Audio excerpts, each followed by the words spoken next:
नमस्कार प्यारे साथियों। आज की हमारी क्लास का टॉपिक बहुत ही इंटरेस्टिंग टॉपिक होने जा रहा है और ये टॉपिक है भारत में वैदिक काल। देखिए, जब मैं आपको प्राचीन भारतीय इतिहास के स्रोत पढ़ा रहा था तो कुछ कुछ तो आपका परिचय उस समय हो ही चुका है वैदिक काल से। जब मैंने सारे के सारे वैदिक साहित्य, संहिता, ब्राह्मण, अरण्यक, उपनिषदों को गहनता से आपको उसका चिंतन कराया था। लेकिन मैंने क्या छोड़ दिया था? मैंने छोड़ दिया था ऋग्वैदिक आर्यों का राजनीतिक जीवन, ऋग्वैदिक आर्यों का सामाजिक जीवन, उनकी संस्कृति, उनका सामाजिक ढांचा किस प्रकार का था, इस पे हमने कोई चर्चा नहीं करी थी। केवल हमने चर्चा किस पे करी थी कि उनका साहित्य किस प्रकार का है। लेकिन आज जब हम इतिहास के कालक्रम में नजदीक आते जा रहे हैं, हम पहले पाषाण काल से उतरे ताम्र पाषाण काल पर। ताम्र पाषाण काल के साथ ही हमने कांस्य युग का अध्ययन किया और कांस्य युग का अध्ययन करते करते हम कहां एंटर कर गए? लोह युग में। और अब हम उस संस्कृति का अध्ययन कर रहे हैं जो बहुत हद तक आधुनिक भारत का, जो उत्तर भारत का समाज है स्पेशली, उसके जीवन पर इसकी छाप बहुत ज्यादा गहरी विद्यमान है। हमारे रीति रिवाजों में, हमारी परंपराओं में, हमारे धार्मिक संस्कारों में ये वैदिक काल पूरी तरह से जो है वो जमा हुआ है। लगभग 3,500 साल बीत चुके हैं इस समाज को गए हुए, लेकिन इसकी जो छाप है वो भारत के हर क्षेत्र में आपको नजर आएगी। चाहे हमारे मृतक संस्कार हैं, चाहे हमारा चिंतन करने का तरीका है, चाहे हमारी शासन व्यवस्थाएं हैं, ऐसे तत्व हमको हर जगह नजर आएंगे। और विशेष रूप से जो धर्म का क्षेत्र है उसमें तो इसका पूरी की पूरी तरह से दखल बनी हुई है। जो कालांतर में हिंदू धर्म कहा गया, उसकी जो जड़ है वो किसमें है? इसी वैदिक काल के अंतर्गत समाहित है। तो आज हम इसी वैदिक काल का क्या करने जा रहे हैं? अध्ययन करने जा रहे हैं। तो हमारा टॉपिक क्या रहेगा? वैदिक काल। देखिए, टॉपिक हमारा हो गया वैदिक काल।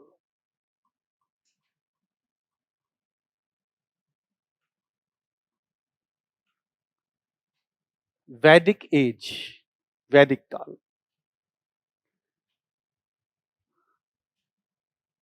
किसी भी कालक्रम को जब भी मैं कोई टॉपिक पढ़ाता हूं तो महत्वपूर्ण बात यह आती है कि उस काल का महत्व तभी है जब उसका काल निर्धारण हो जाए।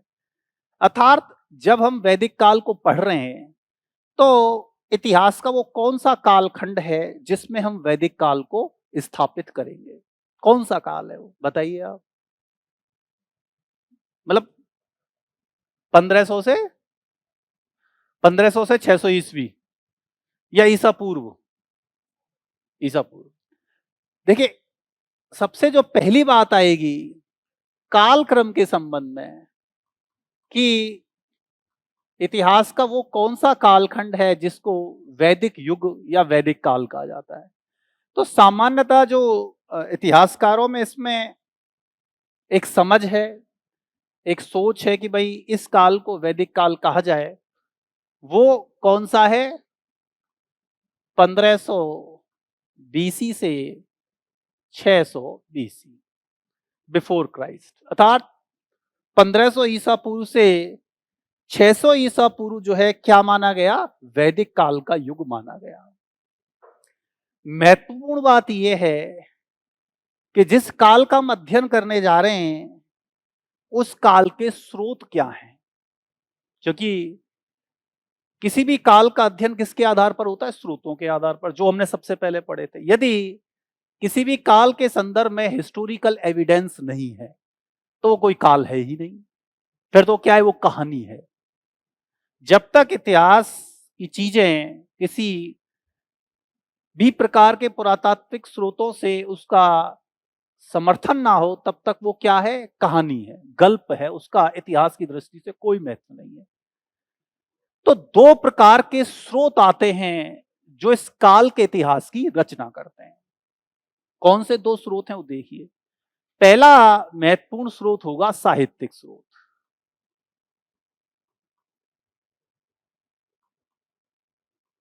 और दूसरा स्रोत होगा पुरातात्विक स्रोत।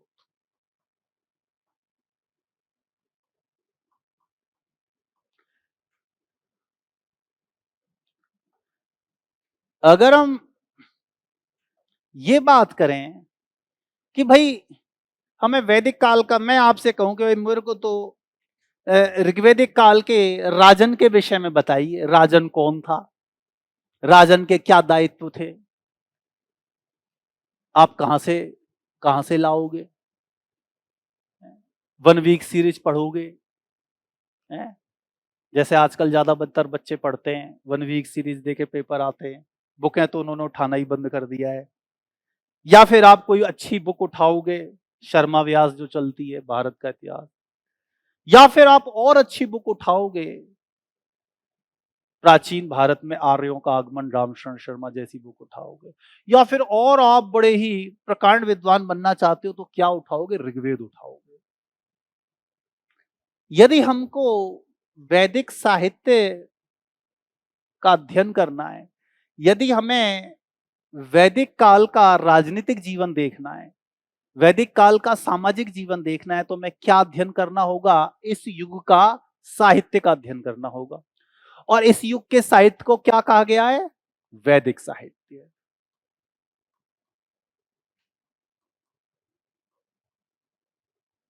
मैंने आपको वैदिक साहित्य बड़े विस्तार से समझा, और शायद तुम्हारी 5 या 6 घंटे की क्लासें रही थी वो, है ना? इतनी क्लास थी नहीं थी, 6 घंटे की, 5 या 6 वीडियो है शायद अपने, 5 to 6 आवर्स की क्लास है।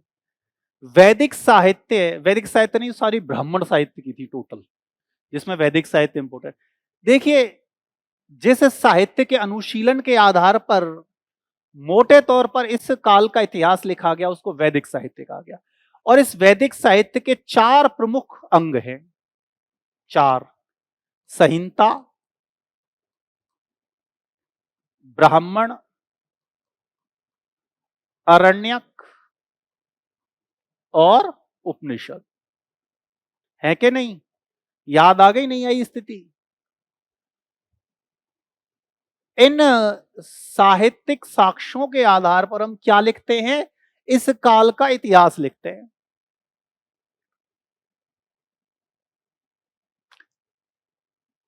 लेकिन इंपॉर्टेंट बात है, संहिताएं कितनी हैं? 4 हैं। याद है ना? ऋक संहिता, यजुर संहिता, सामवेद संहिता, अथर्ववेद संहिता। जिनको हम एक्चुअल में वेद बोलते हैं, अथर्ववेद, वो क्या है? संहिता है। 4 संहिताएं मेनली। जब इतिहासकारों के द्वारा इन ग्रंथों का अध्ययन किया गया, तो उनमें उनको एक बड़ा अंतर नजर आया। जैसे कि संहिता क्या है बेटा? 4 है। ऋग्वेद संहिता,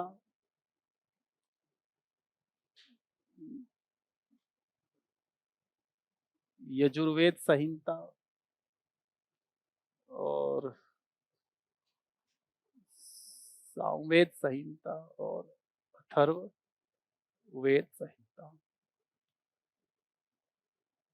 जब इतिहासकार इन संहिताओं का अध्ययन कर रहे थे, तो उनको एक बड़ा अंतर नजर आया।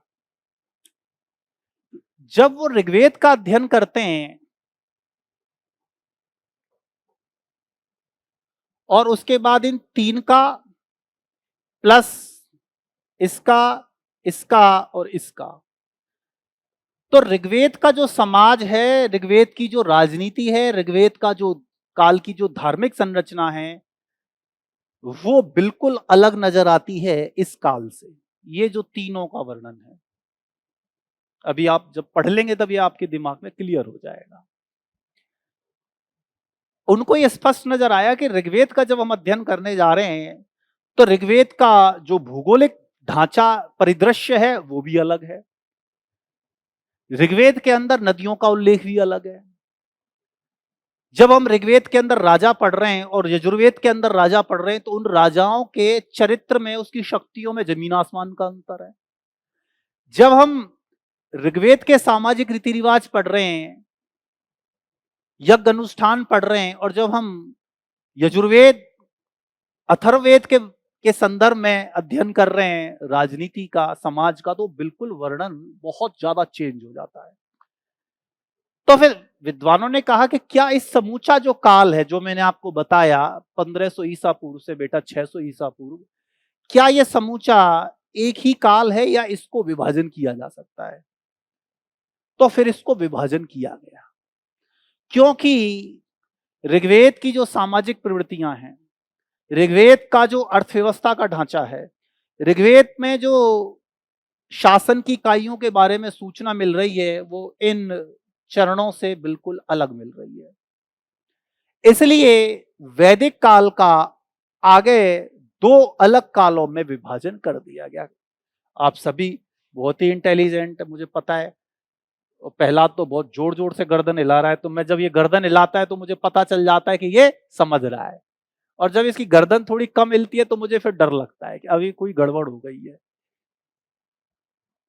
पहला जो काल कहा गया उसे कहा गया ऋग्वैदिक काल, समझ रहे हो?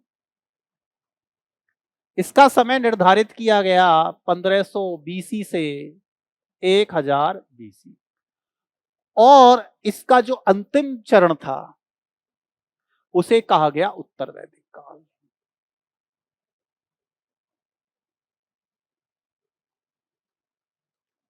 और इसका समय निर्धारित किया गया 1000 बीसी से 600 बीसी। इंपॉर्टेंट बात यह थी कि जब हम ऋग्वेद का इतिहास लिखने जा रहे हैं, ऋग्वैदिक काल का आर्थिक इतिहास, सामाजिक इतिहास, राजनीतिक इतिहास लिखने जा रहे हैं, तो इसका एकमात्र जो स्रोत है वो केवल और केवल यही है, ऋग्वेद।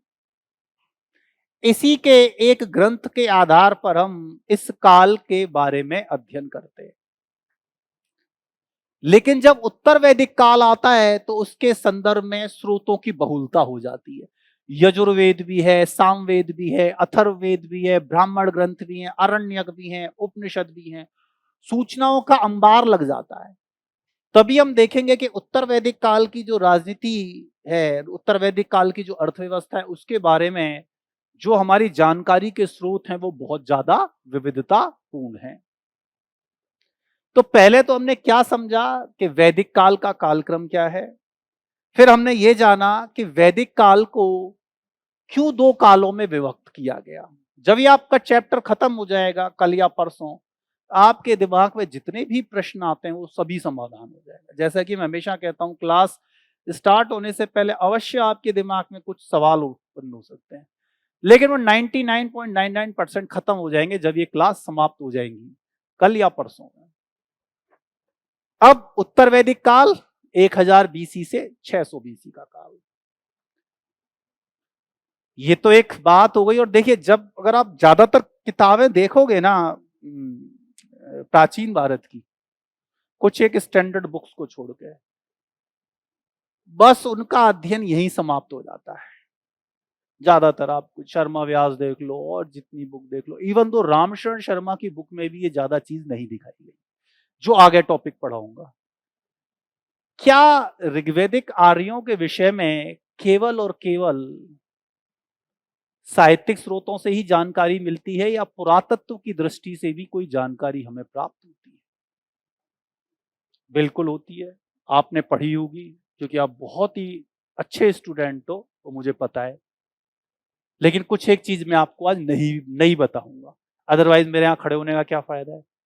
मुझे पता है कि आप बहुत, क्या जैसे कह दो, बहुत ही, शब्द नहीं मिल रहा मेरे जेहन में, मेरे में शब्द नहीं आ पा रहा है।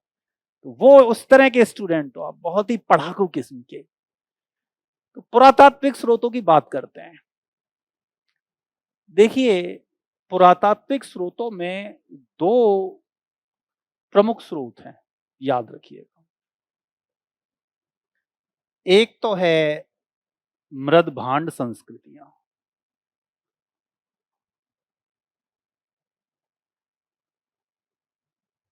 और दूसरे हैं अभिलेखीय साक्ष्य।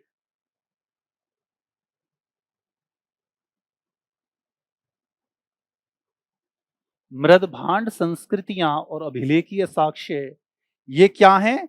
इसके दो अन्य प्रकार हैं।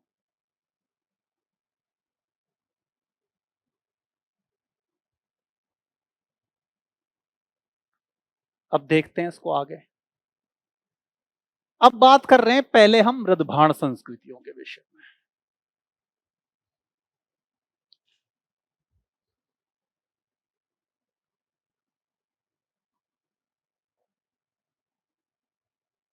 विद्वानों के में दो मृदभांड संस्कृतियां ऐसी हैं जिसको लेकर विवाद की स्थिति बनी हुई है कि कौन सी मृदभांड संस्कृति का प्रयोग ऋग्वैदिक आर्य करते थे। अभी हम बात ऋग्वेद के संदर्भ में कर रहे हैं। ऋग्वैदिक आर्यों की मृदभांड परंपरा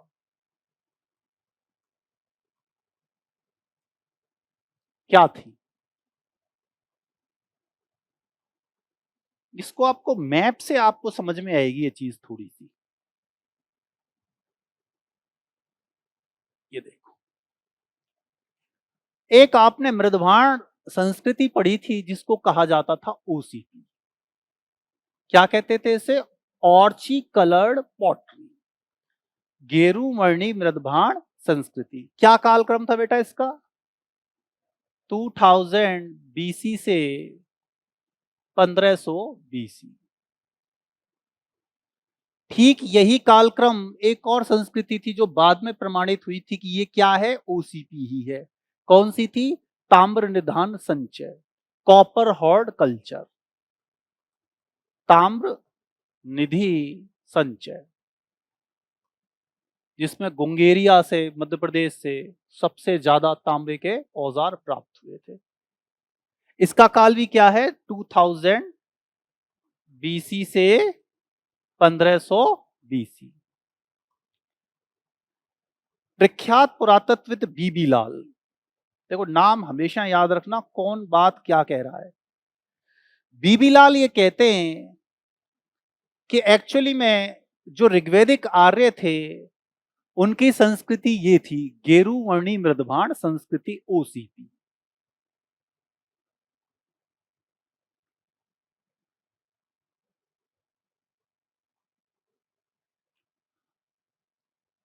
और जब से सोनौली की खोज हुई है, जहां से रथों के साक्ष्य प्राप्त हुए, योद्धाओं के साक्ष्य प्राप्त हुए, ये मत और ज्यादा प्रभावशाली हो गया है। क्योंकि क्या मिली है वहां से? ऐसे रथ मिले हैं जिन पर तांबा जड़ा हुआ है, दिखाया था ना मैंने आपको सारा।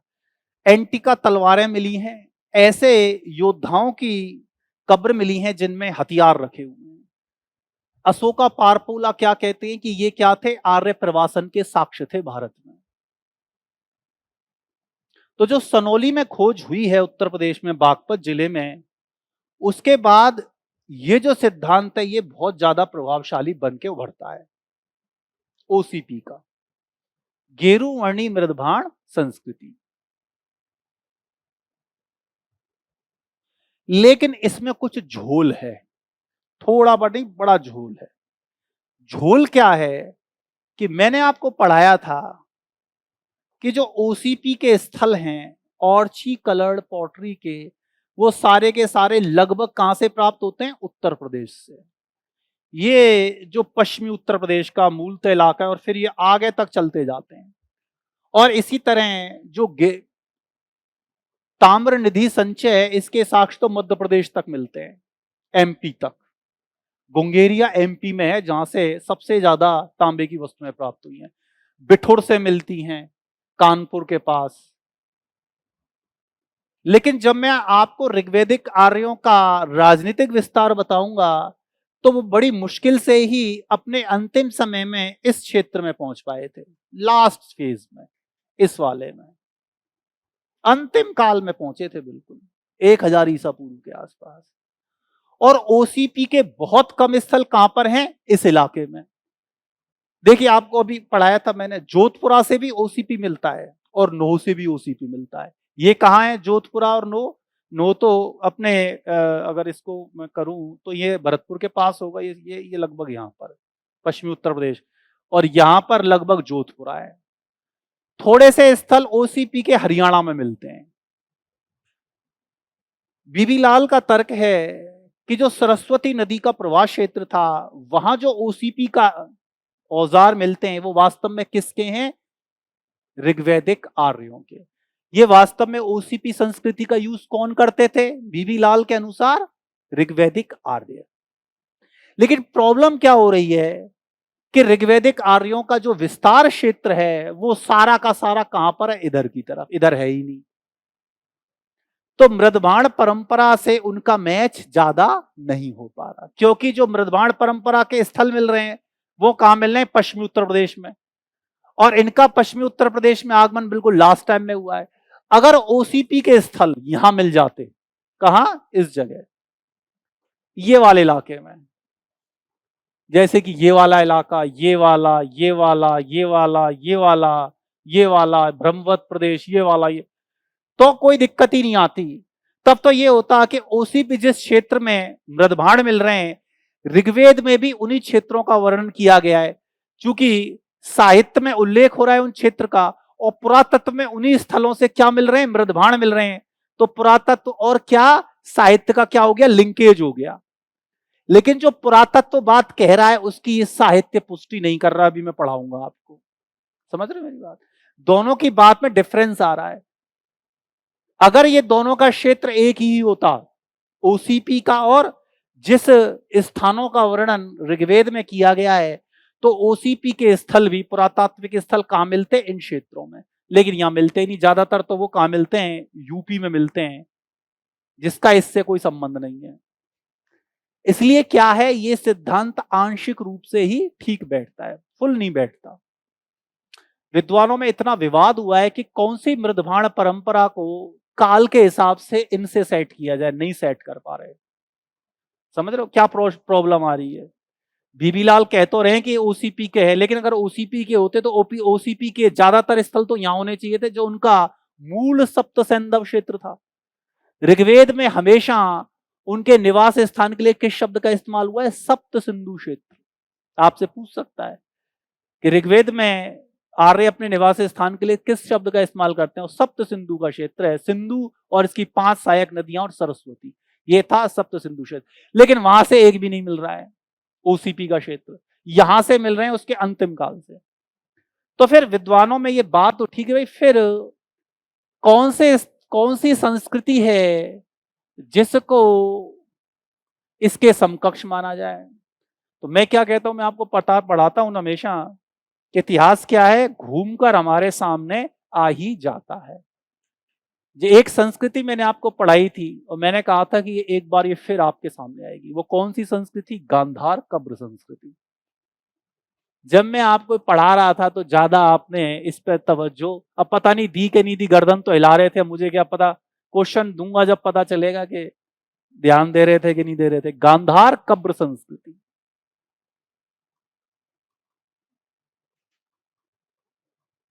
गांधार ग्रेव कल्चर, जिसकी संस्कृति की जानकारी मापाषाण संस्कृति की तरह उनकी बस्तियों से कम, उनकी कब्रों से ज्यादा मिलती है। दो महत्वपूर्ण विद्वान हैं जो ये कहते हैं कि गांधार कब्र संस्कृति जो है एक्चुअली में वो ऋग्वैदिक आर्यों की संस्कृति से मेल खाती है। ये दो महान विद्वान हैं, एच एस दानी, अहमद हसन दानी, पाकिस्तान के बहुत ही प्रख्यात पुरातत्ववेत्ता हैं अहमद हसन दानी, और दूसरे हैं भारत के महान इतिहासकार रामशरण शर्मा। लाली, आप तो रामशरण शर्मा में कोई दिक्कत नहीं आती, अब तो रामचरण नहीं कहेगी? नहीं कहेगी, अब तो इतनी बार आ गए और आते ही रहेंगे। तो ancient India, Ramsharan Sharma, R S Sharma, ये कहते हैं कि भाई देखो ऐसा है कि ऋग्वेद का जब हम अध्ययन कर रहे हैं और जब गांधार कब्र संस्कृति का अध्ययन कर रहे हैं तो बहुत सारी चीजें पुष्ट हो रही हैं। कैसे पुष्ट हो रही हैं वो देखिए। पहला, समान भौगोलिक क्षेत्र।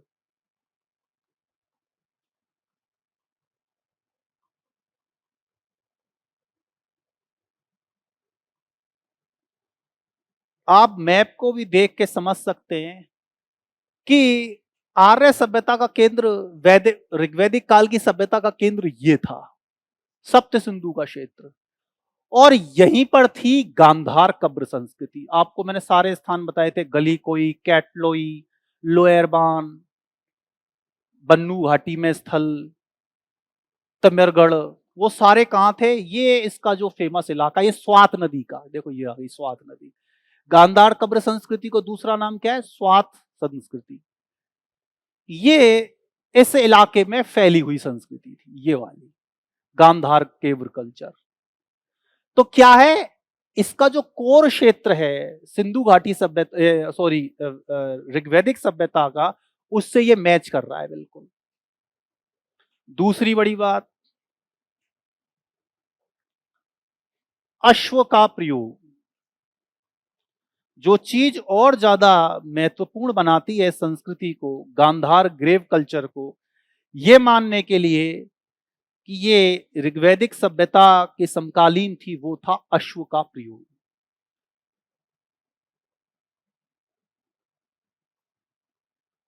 मैंने आपको बताया था कि गांधार ग्रेव कल्चर में तिमनगढ़, कैटलोई से घोड़े को दफन करने के साक्ष्य प्राप्त हुए हैं। घोड़े को दफन करने के साक्ष्य प्राप्त हुए हैं। और यदि बात की जाए कि घोड़े का कितनी बार उपयोग हुआ है, देखिए ऋग्वेद में जिस पशु का सबसे ज्यादा उल्लेख हुआ है वो घोड़ा ही है। घोड़े का उल्लेख गाय से भी ज्यादा 215 बार मिलता है। अर्थात घोड़ा क्या था? उनकी शक्ति का मूल आधार था। घोड़े पे ही चढ़ के वो मध्य एशिया से भारत में आए थे। घोड़े के माध्यम से ही वो अपने रथ चलाया करते थे। गाय का 176 बार उल्लेख मिलता है, इसका उल्लेख 215 बार मिलता है। बहुत इंपॉर्टेंट पशु था, उनकी सेना का मूल आधार ये घोड़ा ही था। तभी हम क्या कहते हैं कि वैदिक सभ्यता कैसी थी? अश्व प्रधान सभ्यता थी। इससे पहले किसी सभ्यता को हमने अश्व प्रधान नहीं माना था। ये महापाषाण काल से भी पहले की सभ्यता है। महापाषाण काल 1000 ईसा पूर्व में शुरू होता है। ये उससे और 500 साल पहले क्या करने लग गए थे? घोड़े का प्रयोग करने लग गए थे। समझ रहे हो? तो अश्व के मामले में भी क्या है, बात सटीक सिद्ध हो रही है, क्योंकि हमें इस क्षेत्र की जो कब्रें हैं वहां से कैसे मिल रहे हैं? घोड़े के कंकाल मिल रहे हैं। तीसरी बड़ी बात, कालक्रम समान होना। ये कोई मतलब नहीं था यदि कालक्रम में अंतर नहीं होता। गांधार ग्रेव कल्चर का जो आरंभिक समय है वो 1600 बीसी माना जाता है, और हड़प्पा से इसका ऋग्वैदिक काल का भी आरंभ कब से है? 1500 ईसा पूर्व से। अर्थात समय के स्तर पे भी बिल्कुल समान। ओसीपी का तो चरण ही 2000 ईसा पूर्व से शुरू होता है और 1500 में खत्म हो जाती है। ये 1500 में आते हैं भारत में, तो वो कैसे? वो वहां भी तर्क सेट नहीं हो रहा, लेकिन ये तर्क सेट हो रहा है कि गांधार ग्रेव कल्चर की जो तिथियां आई हैं वो आरंभिक वो 1600 बीसी की है। तो क्या है, कालक्रम भी सेट हो रहा है। चौथी बात और मैच कर रही है, वो है मृतक संस्कार।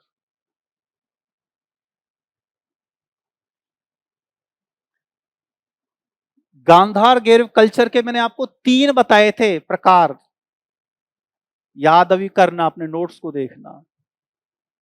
पहला पूर्ण शवाधान, जब शव का दाह संस्कार किया जाता था। एक संस्कार जिसमें उसी काल पर गांधार ग्रेव कल्चर को 3 भागों में।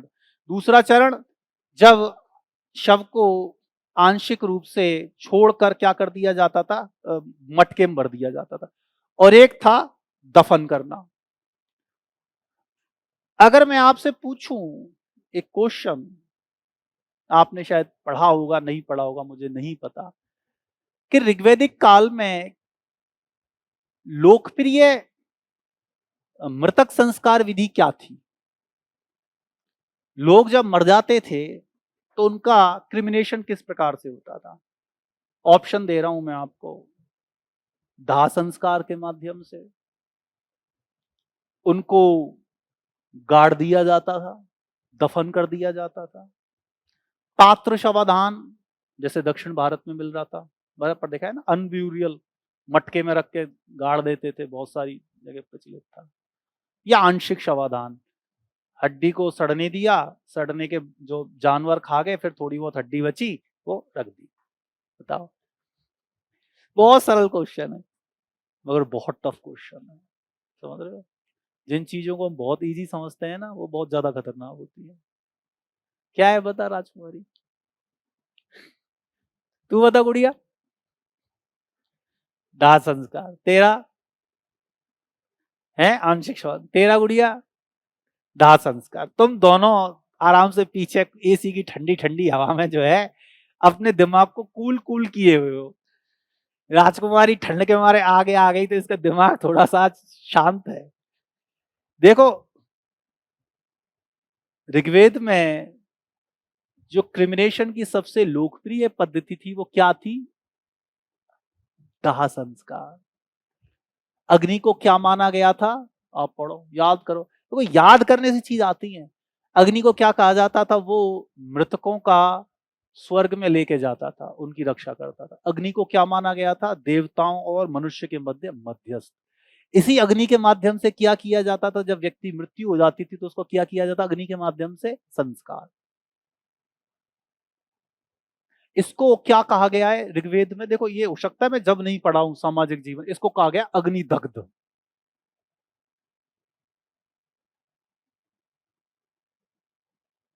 अग्निदग्ध, दाह संस्कार के लिए जो शब्द आया है ऋग्वेद में, उसको कहा गया अग्निदग्ध। अग्नि से दग्ध, जला दिया गया।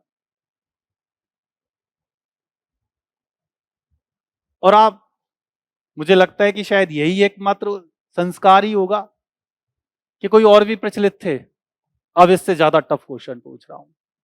ये तो चलो आपने बहुत अपना तार्किक बुद्धि को लगा के सही किया। क्या इसके अलावा कोई और संस्कार भी था क्या?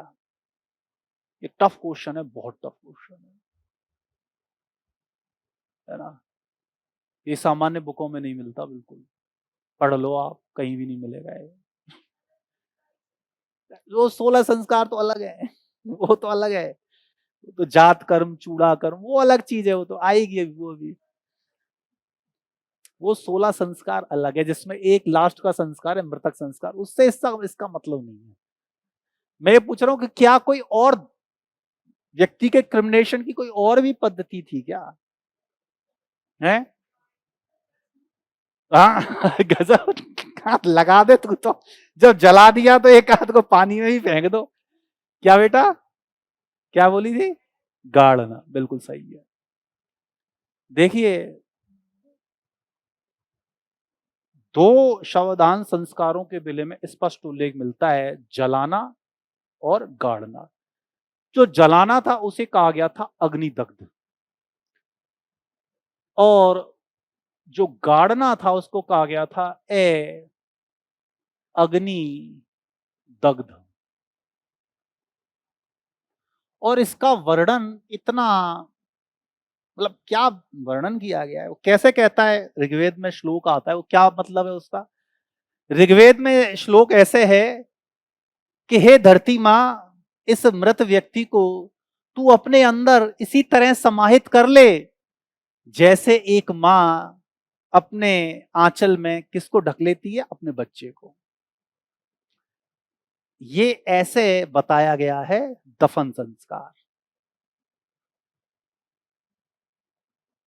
एक और दाह संस्कार है, वो आगे पढ़ाऊंगा, इसी में आएगा, कि वो पत्थर का घेरा भी बनाते थे, जो आरंभिक महापाषाण का संकेत है। वो ये कहते थे जिसको जला दिया गया है उसके चारों तरफ एक पत्थर का घेरा बना दीजिए ताकि कोई मृत्यु के पास नहीं जा सके। इससे क्या संकेत मिलता है कि आरंभिक महापाषाण जो संस्कृति बताई थी ना, केर्न सर्किल, उसका पहला साक्ष्य हमें यही ऋग्वेद से मिलता है। ऋग्वेद से बहुत सारी चीजें मिलती हैं। तो ये जो अग्निदग्ध और अग्निदग्ध प्रकार थे, दाह संस्कार करना और क्या करना? गाड़ना।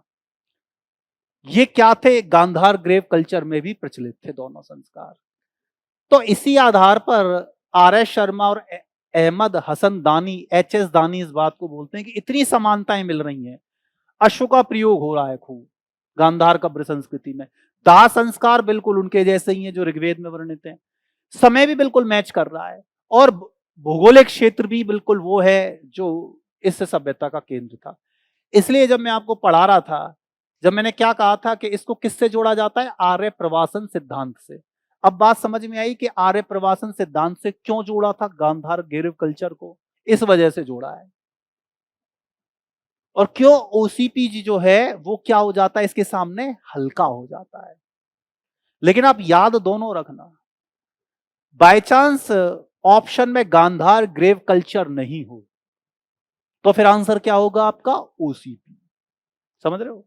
और ये दोनों आ गए ऑप्शन में। ओसीपी भी आपसे पूछ लिया जाए कि पुरातत्ववेत्ताओं और इतिहासकारों के द्वारा किस मृदभाण संस्कृति को या किस ताम्रपाषाण सभ्यता को ऋग्वैदिक सभ्यता के संदर्भ में संदर्भित किया जाता है या उससे सुमेलित किया जाता है, कोई भी शब्द ऑप्शन में यदि गांधार ग्रेव कल्चर और ओसीपी दोनों आ गए तो ऑप्शन क्या होगा आपका, गांधार ग्रेव कल्चर। लेकिन यदि गांधार ग्रेव कल्चर नहीं है और ओसीपी, एनबीपीडब्ल्यू, बीआरडब्ल्यू ये और हो तो फिर आंसर क्या होगा, ओसीपी होगा। पहला प्लान ए और प्लान बी हमेशा हमारे पास क्या रहने चाहिए, तैयार रहने चाहिए। क्योंकि इतिहास में क्या है, क्वेश्चनों को घुमा देता है। आपको सर आपने तो गांधार कब रिसर्च, वो तो बताया ही नहीं था पहले, इसलिए वो बताया है, और फिर बाद में जो इंपॉर्टेंट है ये बताया है। अब तो कोई दिक्कत नहीं आएगी, समझ रहे हैं ना? ठीक।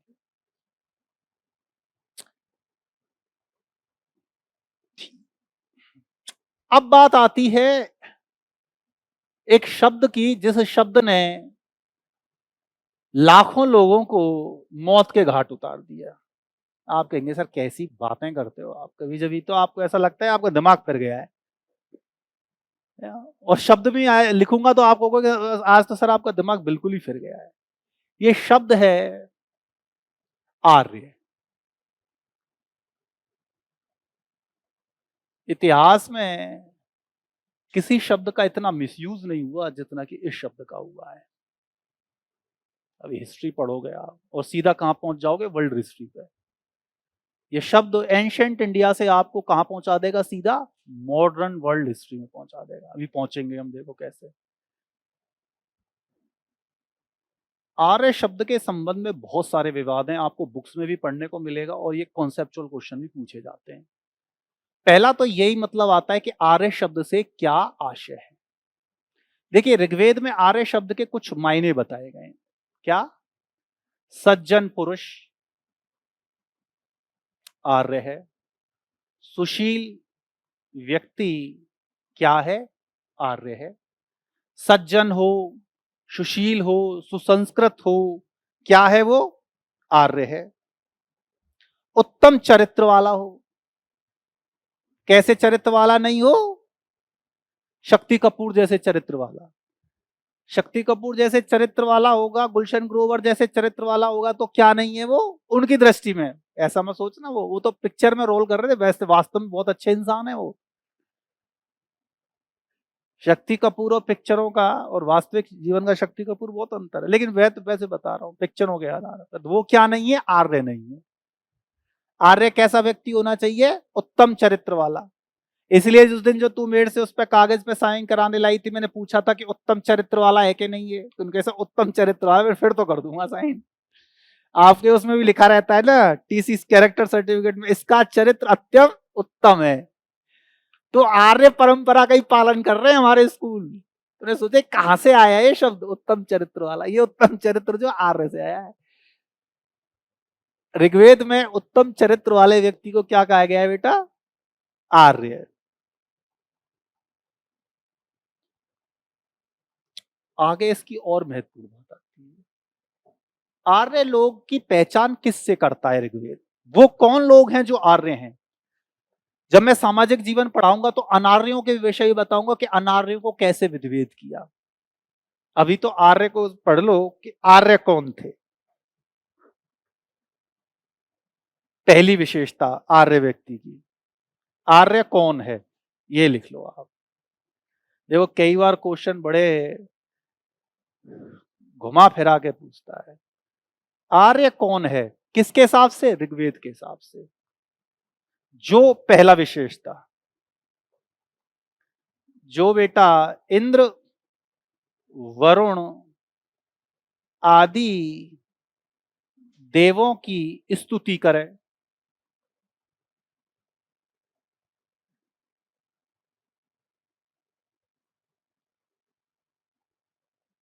यज्ञ करे और आहुति दे।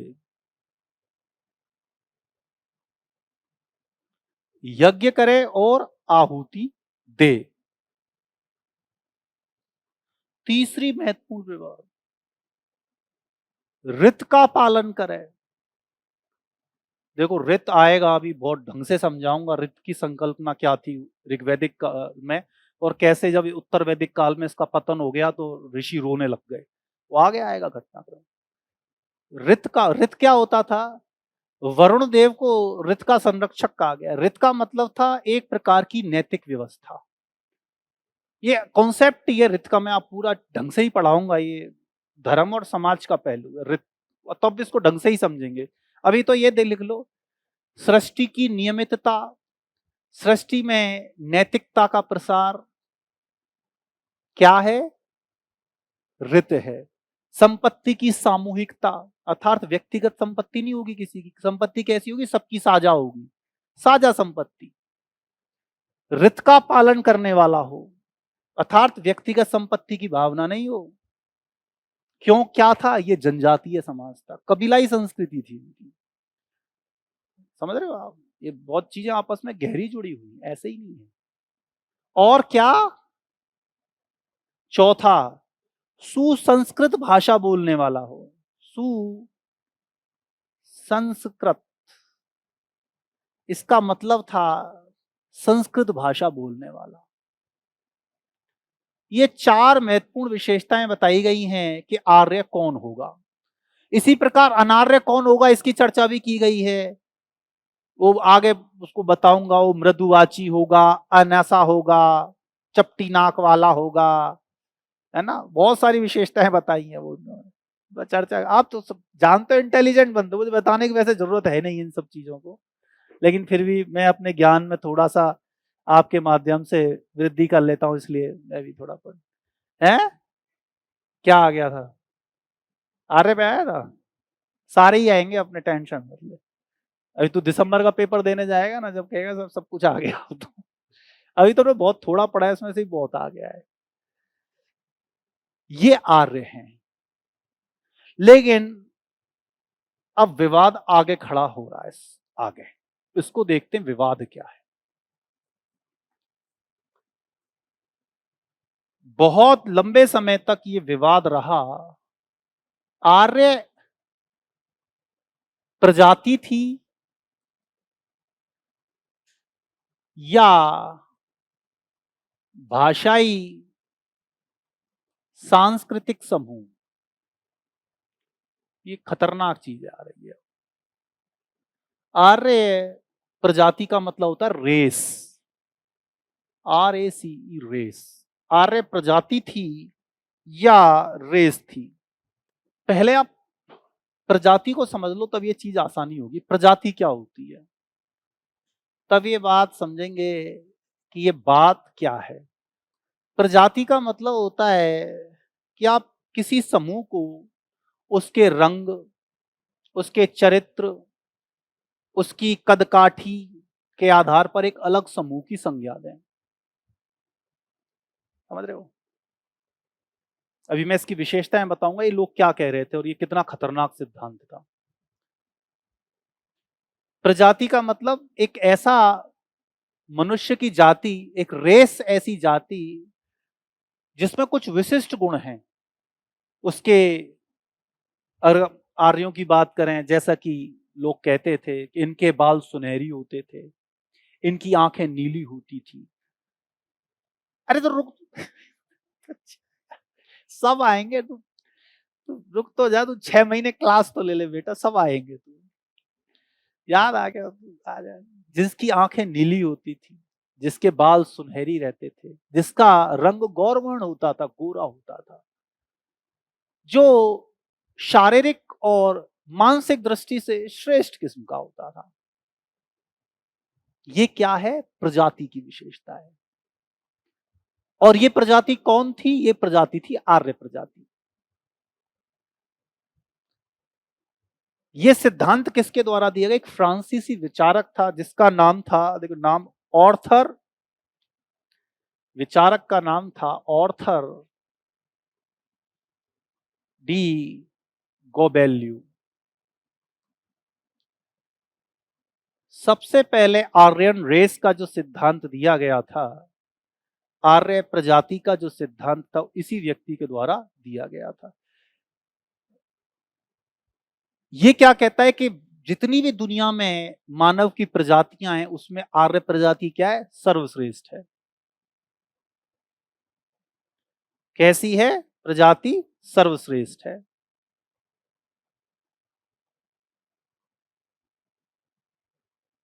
क्या क्या विशेषताएं बताइए इस प्रजाति की? इसकी आंखों का रंग नीला होता है, बालों का रंग सुनहरी होता है, ये गौरवर्ण होते हैं, गोरे होते हैं बिल्कुल। शारीरिक तथा मानसिक रूप से या बौद्धिक रूप से, सही शब्द तो बौद्धिक आएगा, बौद्धिक रूप से सर्वश्रेष्ठ हैं। विश्व की जितनी भी सभ्यताएं हैं, विश्व की जितनी सभ्यताएं हैं वो क्या हैं? सभी इनके द्वारा उत्पादित हैं। किसके द्वारा? इस आर्य जाति के द्वारा। इसके देखिए रिसर्च पेपर का नाम भी बड़ा खतरनाक था। इसके रिसर्च पेपर जो इसने लिखा 1850 के दशक में, इसके रिसर्च पेपर का नाम था on the essay of inequality inequality of human race. अर्थात इस बात में विश्वास करता था कि दुनिया की जो विभिन्न प्रजातियां हैं, जैसे कि काले लोग, काले लोगों निग्रिटो, जैसे कि पीली जातियां जैसे कि चाइनीज लोग, मंगोलाइड लोग, भूमध्य सागरीय लोग, जिनको हम एक प्रजाति के तौर पर पहचानते हैं, मगर इन्होंने एक नई प्रजाति बना दी। कौन सी? आर्य प्रजाति, जो वास्तव में थी ही नहीं, इन्होंने बना दी आर्यन रेस। देखिए मंगोलाइड प्रजाति है, ऐसी प्रजाति हम पढ़ते हैं ना, प्रजाति का सिद्धांत किसके संदर्भ में? हड़प्पा कौन कौन सी प्रजातियों के कंकाल मिले? भूमध्य सागरीय, मंगोलाइड, लेकिन कौन नहीं थे उसमें? नेग्रिटो नहीं मिलते। ये क्या है? प्रजातियां हैं जिनका रंग रूप, शारीरिक विशेषताएं, जीनीय संरचना के आधार पर उनको डिवाइड किया जाता है। एक ऐसी प्रजाति खोज मारी आर्यन रेस जो वास्तव में एग्जिस्ट ही नहीं करती थी, बना दी अपने हिसाब से। अब ये बनी क्यों, इसका भी आगे वो पढ़ेंगे, लेकिन अब ये सुन लो ये आया क्या है। इसका समर्थन मैक्स मूलर ने भी कर दिया, जो प्रख्यात जर्मन इंडोलॉजिस्ट थे, मैक्स मूलर ने भी कर दिया। अब आएगा कि आर्य शब्द ने कैसे लाखों लोगों को मार दिया। देखिए यदि हम विश्व के इतिहास को देखें तो जो नाजी पार्टी आई थी उसने इस आर्यन रेस के सिद्धांत को लपक लिया। उन्होंने क्या कहा कि इस दुनिया में जितनी भी रेसें हैं, चाहे वो मंगोलाइड है, नेग्रिटो है, सबसे ऊंची प्रजाति कौन सी है? आर्यन रेस, जिनके आंखों का रंग कैसा होता है? नीला, बाल होते हैं सुनहरे, रंग होता है गोरा, बौद्धिक दृष्टि से सर्वश्रेष्ठ हैं। और जितनी भी प्रजातियां हैं उन पे ईश्वर ने अधिकार दिया है क्या? कि इन सब पे आप शासन करो। और इसका सबसे बड़ा दुष्परिणाम आया यहूदियों के खिलाफ घृणा में। इस प्रजाति सिद्धांत को अपना लिया नाजी पार्टी और हिटलर ने, और क्या कहा कि जो प्रजाति है आर्य प्रजाति, इसकी रक्त की शुद्धता को हमें बनाए रखना है। किसी ऐसी प्रजाति के साथ इनका विवाह नहीं हो जाए कि इनकी रक्त की शुद्धता खत्म हो जाए। और चूंकि यहूदी जो थे वो बहुत पावरफुल हुआ करते थे जर्मनी में, ऑनस्टाइन कौन थे? यहूदी थे, अल्बर्ट ऑनस्टाइन, जिनको भागना पड़ा था नाजी अत्याचार के कारण जर्मनी से अमेरिका। तो उन्होंने कहा कि यहूदियों का सफाया करो। क्या हुआ? होलोकास्ट शुरू हुआ। कंसंट्रेशन कैंप बनाए गए हजारों, ऑस्टविच जिसको बोलते थे। वहां पर लाइन की लाइन हजारों लोगों को खड़ा कर दिया जाता था, बच्चों को अलग, बूढ़े लोगों को अलग, और बिल्कुल नग्न खड़ा कर दिया जाता था और कहा जाता था पहले तुम नहा के आओ। वो जाते तो ऐसे थे कि उनको बंदी बना रिया है, उनको नहाने ले जा रहे हैं, लेकिन जो शॉवर्स होते थे उनमें पानी नहीं निकलता था। क्या निकलती थी? जहरीली गैस। लोग तड़पते रहते थे एक साथ, सैकड़ों हजारों लोग उन कैंपों में। ये सेकेंड वर्ल्ड वॉर की बात बता रहा हूं, आज की इस दुनिया की। जब ये सेकेंड वर्ल्ड वॉर खत्म हुआ तो लोगों को पता चला कि 60 लाख लोगों को मारा गया था, यहूदियों को, इसी किसके? इसी आर्यन रेस के सिद्धांत के आधार पर। हमें क्या करना है? यहूदियों का सफाया कर देना इस दुनिया से। क्यों? क्योंकि ये आर्यों की रक्त की शुद्धता के दुश्मन है। इस प्रकार का भ्रमित और घृणित प्रचार जो किया गया था नाजियों के द्वारा, वो अब तक के विश्व के इतिहास में प्रजातीय नरसंहार का सबसे बड़ा उदाहरण है। समझ रहे हो किस प्रकार की गलत चीजें एक विद्वान ने उठाई और कैसे उसने दुनिया में तबाही लाके रख दी। लेकिन जब विद्वानों को एहसास होने लग गया इस गलती का कि यार आर्यन रेस कोई रेस है ही नहीं, जिस रेस की आप बात कर रहे हो कोई रेस है ही नहीं, तो इसका खंडन शुरू हो गया।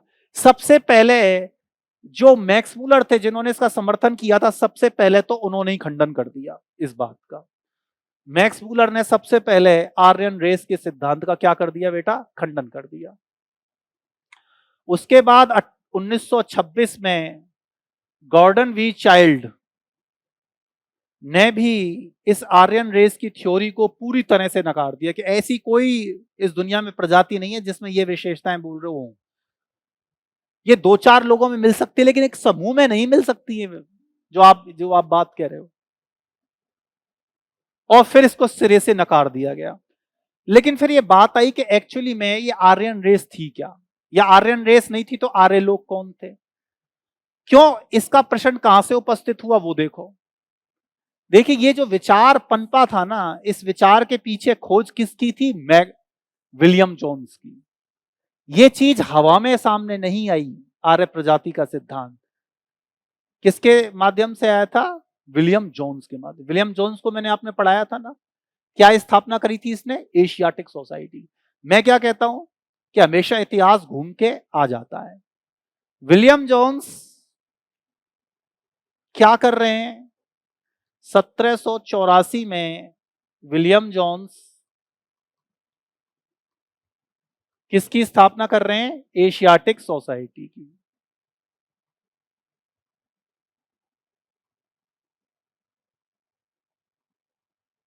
कुछ बहुत बड़ी खोज करी थी विलियम जोन्स ने, बताओ कौन सी करी थी वो? विलियम जोन्स को किस लिए भारतीय इतिहास में याद किया जाता है? एक तो इसलिए याद किया जाता है कि उसने चंद्रगुप्त मौर्य का समीकरण किससे किया था? सैंड्रो-कॉर्टस से, जो भारतीय इतिहास में तिथि क्रम की आधारशिला बन गई। लेकिन जो दूसरी बड़ी खतरनाक खोज की थी वो क्या थी? भारोपीय भाषा का सिद्धांत। ये आर्यन रेस यहां से निकला था, भारोपीय भाषा का सिद्धांत। चूंकि विलियम जोन्स 28 भाषाओं के जानकार थे, उनको फ्रेंच आती थी, लैटिन आती थी, यूनानी आती थी, अंग्रेजी आती थी, फारसी आती थी, संस्कृत भी सीख ली उन्होंने। जब इन सारी भाषाओं का अध्ययन करने लगे तो उनको पता चला कि यार मदर, फादर और बहुत सारे ऐसे शब्द हैं जिनमें इन जो जितनी भी लैंग्वेज है उनका समानार्थ निकल रहा है। तो उन्होंने क्या निकाला? भारोपीय भाषा का सिद्धांत। कि जितनी भी भाषा हैं, यूरोप में जो भाषा नजर आती है, ईरान में जो भाषा नजर आती है, और भारत में जो संस्कृत लैंग्वेज नजर आती है, ये किसी आदि लैंग्वेज से निकली है। कोई एक ऐसी भाषा थी जिससे इन भाषाओं का विकास हुआ, और ये बिल्कुल वैज्ञानिक रूप से सत्य बात है, इसमें कोई दोहराए भी नहीं है। जो भारोपीय भाषा का सिद्धांत है वो पूर्ण रूप से वैज्ञानिक है कि भारत की भाषाएं और यूरोप में बोली जाने वाली भाषाओं का विकास किससे हुआ था? एक आदिम भाषा से हुआ था। और चूंकि इन भाषाओं को बोलने वाले लोग कौन थे? आर्य लोग। और यदि इन भाषाओं को बोलने वाले लोग आर्य थे तो वहीं से क्या निकल आया? आर्य प्रजाति का सिद्धांत। अब इसी से क्या संबंध निकला? फिर लोगों ने जब इस प्रजाति के नरसंहार को देख लिया तो अब इस बात को व्याख्यायित किया गया कि नहीं, आर्य कौन लोग थे? आर्य एक प्रजाति नहीं थी, बल्कि आर्य क्या था? एक भाषाई और सांस्कृतिक समूह था। क्या बात बोली? बात भाषाई और सांस्कृतिक समूह। अर्थात आप आर्य लोगों की पहचान नीली आंखों से नहीं कर सकते, बल्कि कैसे कर सकते हो आर्य लोगों की पहचान? भाषाई और सांस्कृतिक पहचान के आधार पर। जैसे उन्होंने कहा कि जो आर्य प्रजाति है वो भारूपीय भाषा को बोलती है, ऐसी भाषा परिवार जिसमें ईरानी भाषा है, जिसमें फ्रेंच है, जिसमें अंग्रेजी भाषा है, जिसमें संस्कृत भाषाएं हैं, और जितनी ये यूरोप और एशिया में बोली जाने वाली भाषाएं हैं वो भाषा है। तो भाषाई की बात तो सही है कि आर्य लोगों की जो मातृभाषा थी वो एक ऐसी भाषा थी जिनसे इन सभी भाषाओं का विकास हुआ। जब मैं आपको भारोपीय भाषा का सिद्धांत पढ़ा रहा था तो मैंने 6 भाषाएं लिखी थी। फारसी लिखी थी, संस्कृत लिखी थी, यूनानी लिखी थी और लैटिन लिखी थी। और उसमें बताया था कि फादर, पिता, पात्र, कैसे वो शब्द बदलते जा रहे हैं लैंग्वेज के हिसाब से। वही क्या है? भारोपीय भाषा का सिद्धांत। और सांस्कृतिक पहचान क्या थी कि ये क्या प्रयोग करते थे? अश्व का प्रयोग। आर्यों की पहचान किससे होती है? अश्व का प्रयोग, अग्नि का प्रयोग।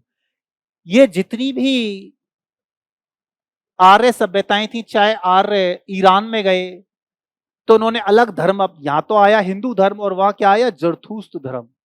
जैन अवेस्ता ईरानी आर्यों की उसी प्रकार से प्राचीनतम पुस्तक है जैसे भारतीय आर्यों की पुस्तक कौन सी है? ऋग्वेद।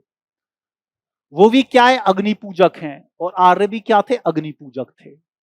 उनकी अग्नि के जीवन बड़ा महत्व था। यज्ञ होगा तो बीच में अग्नि लिखेगी, मृतक संस्कार होगा तो बीच में अग्नि आएगी, विवाह होगा तो बीच में अग्नि आएगी। तो कौन थे? मूलतः आर्य क्या थे? अग्नि पूजक थे।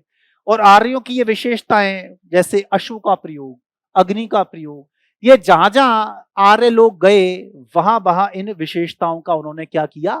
पालन किया।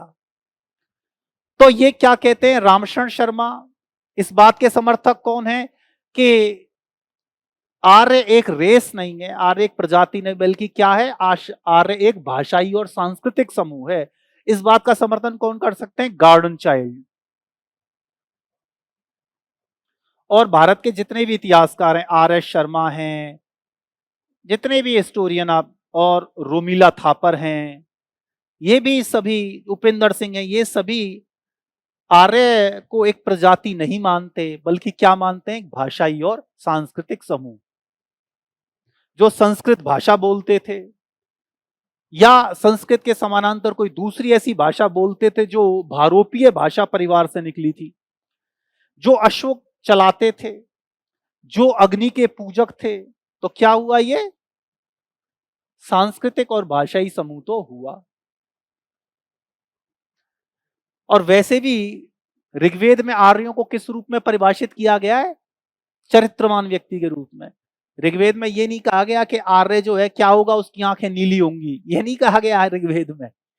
ये लोग तो, इन्होंने व्याख्या करी नाजी लोगों ने और कुछ दूसरे, उन्होंने जबरदस्ती एक काल्पनिक रेस, काल्पनिक प्रजाति का निर्माण कर दिया जो कभी भी मानव शास्त्रीय दृष्टिकोण से इस दुनिया में विद्यमान थी ही नहीं। भूमध्य सागरीय प्रजाति है, प्रोटो ऑस्ट्रोलाइट प्रजाति है, नेग्रिटो प्रजाति है, मंगोलाइट प्रजाति है, लेकिन आर्य कोई प्रजाति नहीं है। समझ गए बात? लेकिन अब यहीं से एक प्रश्न दूसरा निकल कर आ गया कि भाई इसी भारोपीय भाषा सिद्धांत से देखिए एक चीज से दूसरी चीज निकलती है कि आप ये कह रहे हैं कि जो मूल आर्य थे वो एक ऐसी भाषा बोलते थे जिससे आगे चलकर बहुत सारी आधुनिक भाषाओं का विकास हुआ, जैसे कि लैटिन, जैसे कि यूनानी, जैसे कि संस्कृत। लेकिन ये स्वयं आर्य कहां से आए थे? ये प्रश्न और खतरनाक है। समझ रहे हो कि आर्यों का मूल निवास स्थान क्या था? आपकी, चलो हमने ये बात तो मान ली, आपने भाषा शास्त्र के आधार पर बिल्कुल ये सही सिद्धांत निकाल लिया विलियम जोन्स ने कि आर्य उन भाषाओं को बोलते थे जो एक परिवार से निकली थी। उस परिवार का उन्होंने नाम दिया भारोपीय भाषा। भा का मतलब भारतीय और यूरोप का मतलब यूरोपीय। हिंद यूरोप मतलब अगर एशिया और जो यूरोप की सभी भाषाओं की एक आदि जननी भाषा थी जिसको आर्य बोला करते थे। लेकिन मूल आर्य रहते कहां थे? ये और ज्यादा खतरनाक प्रश्न है, जो किससे निकलता है? इसी भारोपीय भाषा के सिद्धांत से। अब इसकी पहचान खोज शुरू हो गई इतिहास में, और ये हमारी क्या है, परीक्षाओं में क्वेश्चन आता है। आर्यों का मूल निवास स्थान 4 स्थान दे देगा। दक्षिणी रूस, तिब्बत, है ना, सप्त सिंधु प्रदेश, डैन्यूब नदी की घाटी, और 4 क्या दे देगा? उनके प्रवर्तक दे देगा। आता ही नहीं आता क्वेश्चन, और अब टफ क्वेश्चन और आते हैं अब। तो इसी से क्या प्रश्न जुड़ जाता है? आर्यों का मूल निवास स्थान क्या था? अभी देखो हम कहां नहीं पहुंचे, वैदिक युग पे पहुंचे नहीं है, वैदिक युग की बातें चल रही हैं। आर्य शब्द का क्या मतलब है? आर्य शब्द प्रजाति शब्द है या भाषाई शब्द है? आर्य सभ्यता जिसको हम ऋग्वैदिक सभ्यता बोलते हैं, इसका कालक्रम क्या है?